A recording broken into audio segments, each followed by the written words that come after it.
Hi everyone, it's Cheryl, and welcome to my first Make a Mess on Monday on my new channel. Okay, so I've been experimenting with making a faux wood look, and I think I've come up with something that pretty much looks like old aged wood. So I wanted to share that with you today. What I have here in front of me, I'm sorry if I can not scoot my paper around, I've been doing this on a piece of parchment because I don't want to, I know everything cleans off the craft mat, but I don't really want to have to mess around trying to take my mediums off the craft mat. So here is what I've come up with. I love crackle accents, but I don't really have a lot of use for them unless I'm doing a junk journal and I use them on the journal. But anyway, I was experimenting with different mediums to see what would give me the best look, and I've come up with a few different options that all are pretty good, and I will also show you something that goes very, very wrong. The first one is done with, and I made notes on the back, so excuse me while I read it. It's done with nutmeg brown as a base, and then I used Elmer's glue over the top of that because you can do a crackle effect with glue, but I didn't know about Elmer's, whether it would or it wouldn't. And I'm not good at that technique, but there are a lot of great videos out here on YouTube that of people who are very, very good with the technique of using glue instead of a crackle accent. So just hunt around, you'll find them. This is the first time I've ever done it with this, so it didn't exactly turn out. This was done using, as I said, a nutmeg brown base, and I just used a piece of cardstock here. Nutmeg brown base, and then I went over it with a soft gray paint, trying to get that aged gray look, and I found out if you use a really dark gray like I have pewter gray, it was too dark. The soft gray was a little too light to give me that grayed wood effect, so it didn't work. But maybe, you know, if you experiment a little bit, you'll find something that'll work. Anyway, as you can see, this was done with the Elmer's, and it will give you a very light wood grain effect. At least the way I did it. Like I said, I'm not good at doing those. This one, I'm pretty sure I just used the crackle accent on. That would be Folk Arts Crackle Medium, right here. And as you can see, it does crackle, and it kind of gives that wood effect. This one was done with two different ones, because I also have Americana's Weathered Wood, which I really like, for the actual wood look effects. This end of it was done, oops, I'm sorry, with the crackle accents, and this end was done with the weathered wood. And as you can see, it's got more of a wood grain look to it, and that's why I like it for this.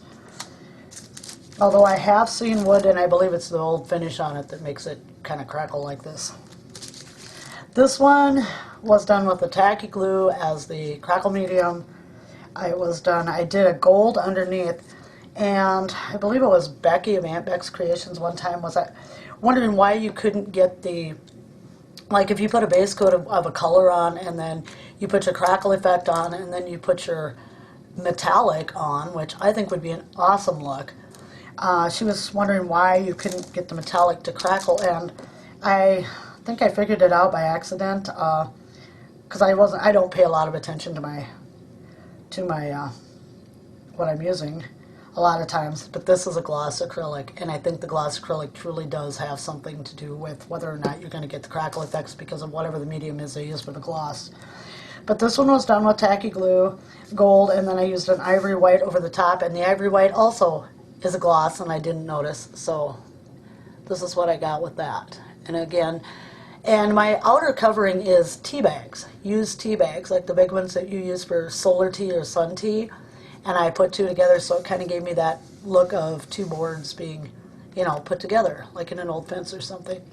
So that's, this one was my first attempt, and as I said, I used both the gloss mediums, and I did not get much effect out of that one at all. And then this is just to show you what not to do. I used a tea bag that had some really dark stains on it, and you get almost nothing because your tea bag is too dark. So what I'm going to do is I'm just going to give you the basics of how to do this. It's very easy, pretty self-explanatory. And I already painted my base on this one. And for the base I used Plaid's Caramel Candy paint. And excuse my paint bottles, they get used a lot, so they're kind of messy. And I just applied, and I used crackle accents over, or no, I did use the weathered wood over this one. So, get my medium straight. So anyway, that's all done, it's all dried. Now I don't dry my crackle accents with any sort of, like I don't use a heat gun on it because I don't know if that will affect it or not. And another thing that I've read on sites, because I wasn't having a good crackle effect, they said when you put your crackle finish on, if you go in just one direction only, you spread it on with your brush in one direction only, that you will get a better crackle effect. So that's what I've been doing. But this is done with the weathered wood over, and I know you can't see the weathered wood. Well, you can see it's kind of glossy when I turn it. That's the weathered wood over it. So I left my brush out there, but I'm going to just show you the finishing steps on this.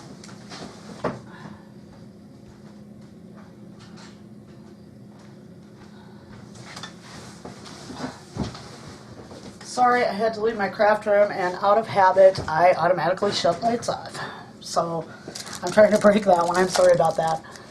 Okay, so what I did after I got the paint and the crackle accent on, make sure I get the right one. I am using an ivory white, Plaid's ivory white.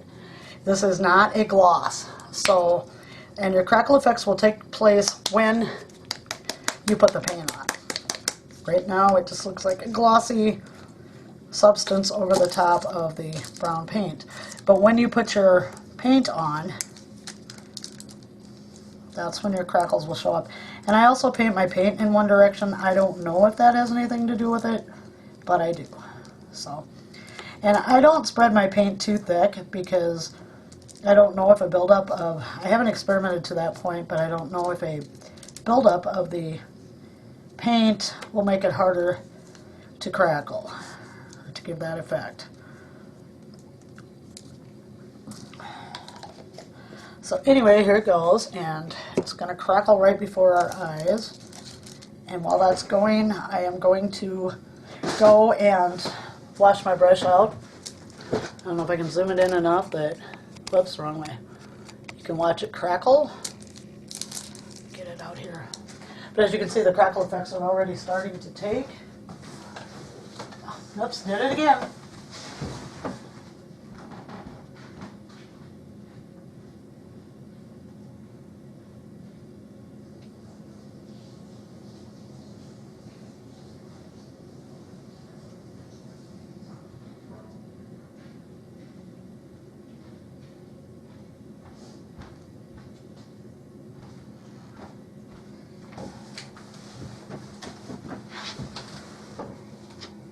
Okay, I'm back. I apologize for that. As you can see, though, it is slowly getting my craft room all sorted out and set up. I still need to get some more storage, but I am slowly getting it done. So as you can see, as the paint is drying, oops, it's crackling. So that's what we want. And it won't take very long for this paint to dry because I did not put that thick of a coat on it.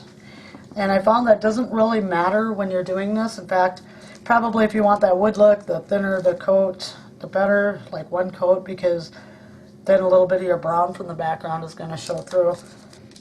In comparison, if I can find it, oh my gosh, well, I've got such a mess right here. I've been sorting and piling everything up here on my table. So the part to the side of me is stacked about a foot high or better with stuff.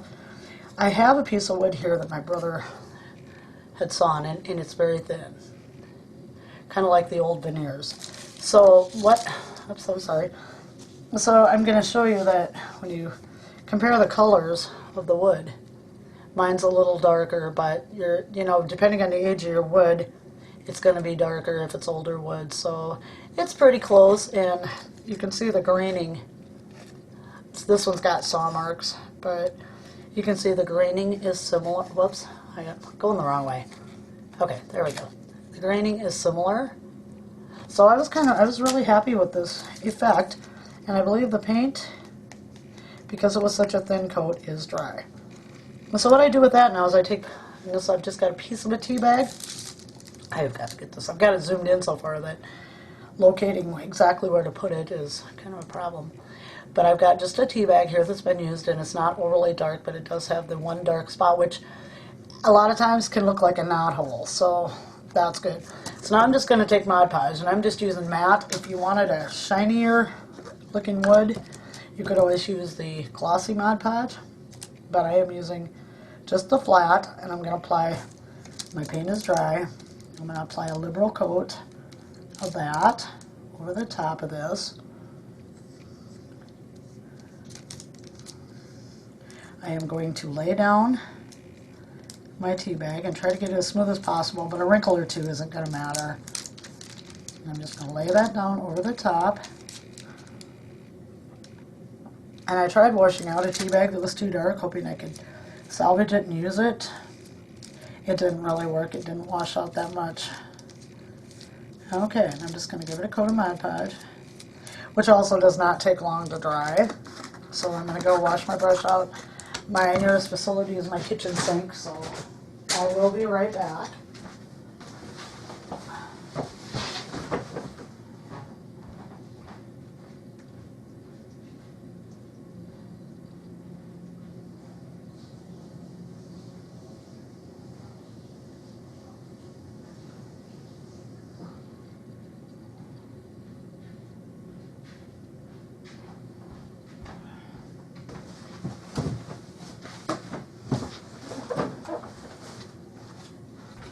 I believe this technique could probably be used just on plain paper, but I would definitely recommend at least 2 coats of paint on it so that because the paper is porous, so you don't have such a porous substance underneath.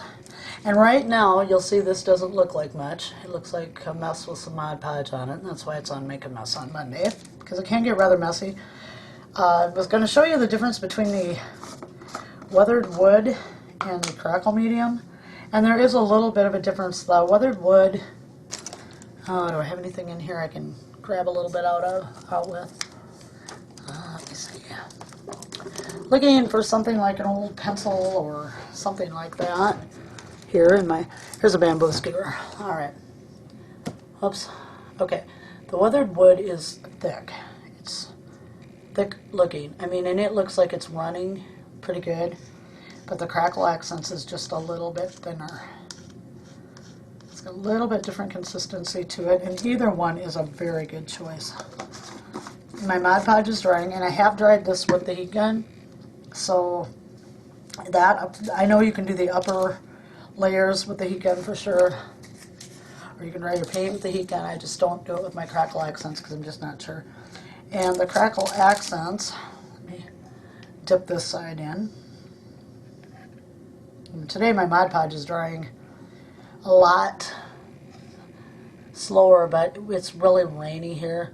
But as you can see here, this is a much thinner consistency, and I know it's hard to tell on camera, but when you have the two together, you can definitely tell the difference.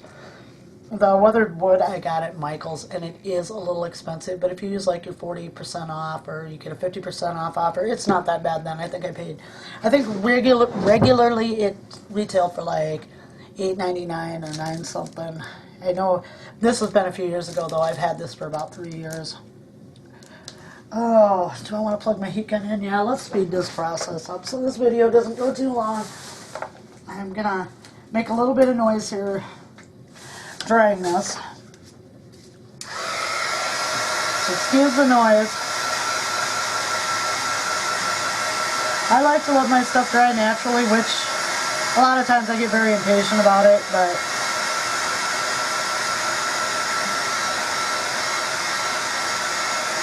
I realize too that sometimes you just can't hurry a process either.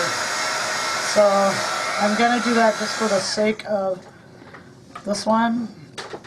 this video. And I ended up with a really light, but as you'll find also as it sits and dries, that your wood grain will get darker. So this is what I've ended up with. Not bad. All you miniaturists out there, if you know you're looking for some faux wood that's not, because miniature wood is very expensive. So if you're looking for a faux wood technique for your miniatures, I would definitely say give this one a try. Alright, well that's my video, my first Make a Mess on Monday on my new channel. Thank you very much for joining me, and everyone have a good day. Bye-bye.